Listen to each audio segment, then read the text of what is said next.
Pastora, me diagnosticaron cáncer.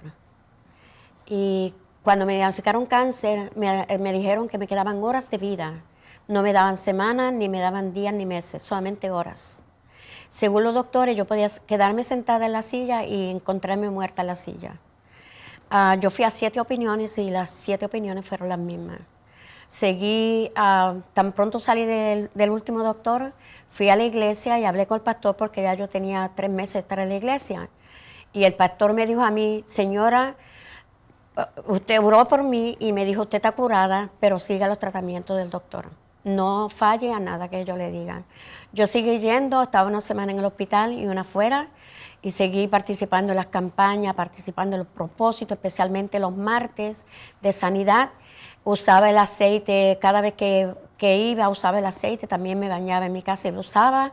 Y seguí participando en todas las campañas, en todo lo que ellos me decían, yo lo hacía sin fallar. Cuando me hicieron el último examen, me dijo el doctor, señora, ha habido una sorpresa porque usted no tenía ni señas de cáncer. Y yo dije, gracias a Dios, porque cuando yo me diagnosticaron cáncer, yo pensé en mis hijos no tenían más que a mí nada más. Y eran todavía pequeños, no estaban todavía ni en colegio. Entonces yo seguí participando en las campañas, haciendo todito, y me dijeron, eran 12 tratamientos que estaba supuesto a hacerme. Y a los 12, y cuando me hice los 5, el número 5, fui a donde el doctor principal de mi cabecera y dije, doctor, este es el último tratamiento que yo me voy a hacer. Y me dijo, señora, usted está loca, usted sabe que usted tiene cáncer terminal. Y yo dije, no, lo último, si me muero, que me muera. Eso lo determiné porque eso fue lo que sentí en mi corazón.